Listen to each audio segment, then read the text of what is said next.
My husband's estate, valued at $80 million along with this house, will be inherited by me as we have no children. My sister-in-law's demeanor is always a challenge to contend with. My name is Emma, a 45-year-old who works part-time. My husband and I are blessed with two sons, one a senior and the other a sophomore in high school. The elder one is currently preparing for his college entrance exams, aspiring to follow his passion for law. His ambition was ignited at a tender age, likely influenced by my brother Oliver, who is a seasoned lawyer. A few years back, Oliver established his own law firm, which my eldest son admires greatly. From his early years, my son demonstrated a knack for academic excellence, a trait that Oliver wholeheartedly encouraged upon learning of his nephew's aspirations. Whenever they meet, my son reaffirms his goal to emulate his uncle's legal career, to which Oliver responds with a warm chuckle, urging him to swiftly pursue his dreams and walk in his footsteps. When my brother, who was married but childless, came to visit, he delighted in playing with my sons and showering them with affection. His wife, a woman a decade his junior, kept her distance from our family, rarely gracing our home with her presence. As a result, our interactions with her were few and far between.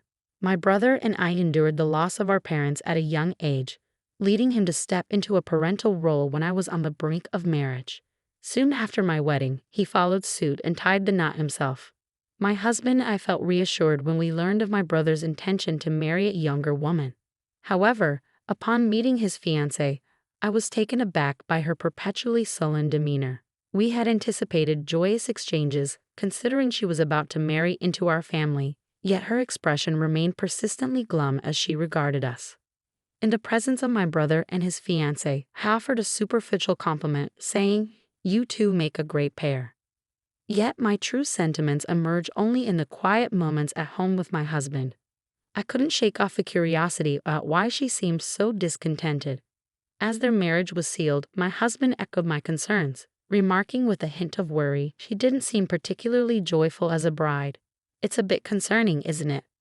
Shortly before their wedding, my brother tied the knot with his 10 years younger fiancée.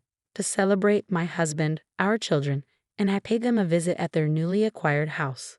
The grandeur of the place left me in awe, a testament to my brother's success as a law firm owner. However, the absence of my sister-in-law raised eyebrows. In jest, my husband quipped to my brother, "Has your wife already abandoned ship?" Though meant in good humor, the tension in my brother's reaction left us both uneasy. According to him, whenever there's trouble, his wife retreats to her parents' home. Today, she stayed over to celebrate her mother's birthday. My husband's expression drooped, perhaps regretting his attempt at humor. Then, out of the blue, my brother posed a serious question with a poker face. "If I were ever unable to have children, would you consider letting me adopt one of yours?" I initially brushed it off as a jest, but my brother's earnest demeanor suggested otherwise. Stunned by the unexpected proposal, I found myself unable to respond, while my husband, with a chuckle, replied, "Who knows what the future holds? Let's cross that bridge when we come to it. If you're serious, and if our children are comfortable with it, we can discuss it then." Though my husband seemed to take it lightly, I couldn't shake off the underlying concerns about both the adoption suggestion and the strained relationship between my brother and his wife. It wasn't my place to interfere in their marital issues, but I couldn't help but worry. Subsequently, whether it was our visits to my brother's home or his visits to ours, he always came alone. His wife was conspicuously absent, further fueling my apprehensions. My brother never brought up his wife, so I refrained from prying into their relationship. After over a decade of marriage, her presence faded into obscurity in my mind. This year, as my eldest son's acceptance into his dream law school was celebrated at our house, my brother broached the topic of adoption once again. "Just as I mentioned before, would you consider allowing me to adopt one of your children?" he inquired. Their inability to conceive led him to revisit the idea. The last time we discussed it, they were newlyweds, so there was no urgency. Yet this time, my brother's tone conveyed seriousness. Despite the weight of the proposal, my husband's response was swift and nonchalant. "Would you prefer our eldest son, considering his ambition to become a lawyer?" he quipped. While my husband's manner seemed casual, I remained cautious, mindful of the profound impact such a decision would have on our sons' lives. Even though my brother, their uncle, would be adopting them, I couldn't shake the worry about my sister-in-law's potential treatment of my sons. who wouldn't be her own flesh and blood. Seeking reassurance, I cautiously asked my brother, "Is your wife on board with the adoption?" His response, accompanied by a wry smile, was somewhat comforting. "Don't fret over her. We've discussed it already," he assured me. While I felt relieved knowing they had addressed the matter, I couldn't reach a decision immediately. Instead, I resolved to involve my sons in the discussion and let them weigh in, considering they were already in high school and capable of making their own choices. We left the matter unresolved that day, but a few days later, I received an urgent call from my brother's lawyer's office. They informed me that he had collapsed and was rushed to the hospital. Frantically, I made my way there, only to find the law firm's staff anxiously awaiting news. It appeared my brother had suffered a stroke at work and was now unconscious. Once I arrived, the law firm staff departed, leaving me to confront the worrying situation alone. The law firm staff also mentioned they couldn't reach my sister-in-law.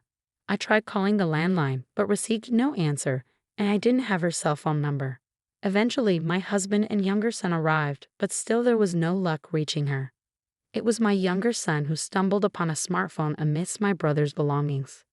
With some effort, we managed to unlock it and began searching for her contact details. When she finally picked up the call from that phone, her response was laced with anger. "I warned you not to call again. I'll take legal action," she snapped. Attempting to convey urgency amidst her tirade, I interjected, "It's Emma, Oliver's sister.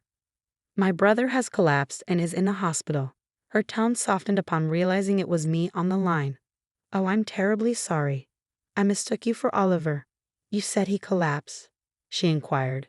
After updating her on my brother's condition and the hospital he was admitted to, her response took a surprisingly casual turn. "I'm unable to come to the hospital right now due to prior commitments. Please keep me informed," she requested before abruptly ending the call. I couldn't help but wonder if my sister-in-law had more pressing matters to attend to, especially considering her husband's illness. With the realization that she wouldn't be of any assistance, we resolved to care for my brother ourselves. Since my eldest son had completed his university entrance exams and was spending most of his time at home, he took on the responsibility of visiting my brother daily on my behalf. Despite our efforts, my brother remained unconscious and in critical condition. However, my sister-in-law never reached out or made an appearance at the hospital. Nearly a week after my brother was admitted, I made another attempt to contact her. This time, she answered the phone promptly, her tone oddly cheerful. "What's the matter? Is he dead?" she exclaimed, lacking any semblance of empathy. Struggling to contain my anger, I responded calmly, "He's still alive. Why haven't you visited him at the hospital?" Her response, dripping with indifference, only fueled my frustration. "I'm neither a doctor nor a miracle worker." "There's nothing I can do for his recovery," she retorted dismissively.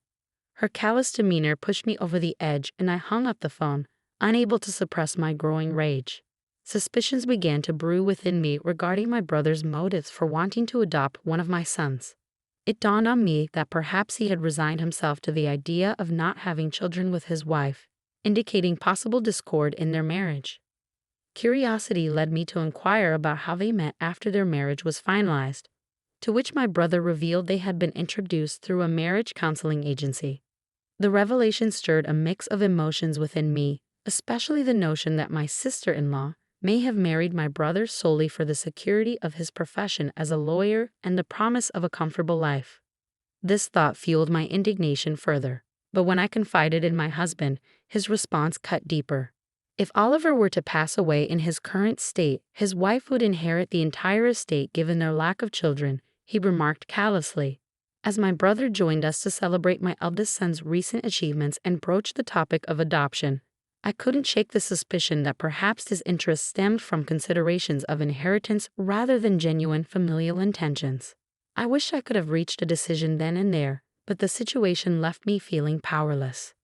After my brother's departure that day, I casually broached the topic with my two sons. To my surprise, my younger son expressed eagerness to be adopted, viewing it as a ticket to an easier life under Oliver's wing. Unlike his older brother, he seemed content to go with the flow, lacking clear aspirations for the future. I had anticipated my eldest son, who admired his brother, to follow suit, but his response caught me off guard. "I don't want to be adopted," he declared firmly. As the eldest, it's my responsibility to take care of you, Mom, and Dad. His words filled me with pride, yet I couldn't shake the feeling that my eldest son, with his ambition to become a lawyer, was the more suitable candidate for adoption. Although I longed to initiate the adoption process on behalf of my unconscious brother, the circumstances thwarted my efforts. Despite my reluctance to claim any share of my brother's inheritance, I couldn't bear the thought of a single penny falling into the hands of my sister-in-law, who seemed to be eagerly awaiting his demise. I could only hold on to the hope of my brother's recovery, but it never came to fruition. Days later, he passed away, leaving me with the solemn duty of informing my sister-in-law. My brother has passed away. Can we arrange a funeral? I conveyed the somber news. To my surprise, her response was oddly cheerful. You have the final say. Just please don't involve me in any formalities, she replied before abruptly ending the call. Feeling a surge of frustration, I held back my emotions as my husband and I took charge of planning the funeral. With assistance from the law firm's staff, we navigated through the arrangements. While my husband expressed concerns about the firm's future, my brother had already ensured its stability by entrusting its management to a capable individual. Thus, the firm would continue to operate seamlessly as a corporation. At the funeral, the turnout was overwhelming, with countless wreaths brought in to pay respects. The hall overflowed with mourners, a testament to the profound impact my brother had on so many lives. As the funeral unfolded, I found myself once again marveling at the incredible person my brother had been. Alongside me, my son lent a hand in the somber proceedings. However, his mood darkened upon witnessing the notable figures in attendance, presidents of major corporations, politicians, and other dignitaries. I should have been the one adopted, he lamented bitterly. I never realized how remarkable he truly was. My husband and I empathized with his sorrow, understanding the weight of his realization. As I fulfilled my role as a pallbearer, no one questioned the absence of my sister-in-law, nor was it brought up in conversation. I couldn't help but wonder if we were the only ones privy to the knowledge of my brother's marriage. They hadn't had a wedding ceremony, instead they simply embarked on a honeymoon. It dawned on me that even our relatives might have been unaware of their marital status. Reflecting on the situation, I couldn't help but harbor regrets.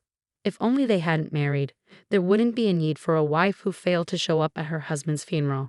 And I lamented not allowing my brother to adopt my younger son sooner, fearing that she might seize control of my brother's estate with the support of the law firm's staff. The funeral for my brother had concluded, and I extended invitations for everyone to gather at his house for a meal, expressing my gratitude.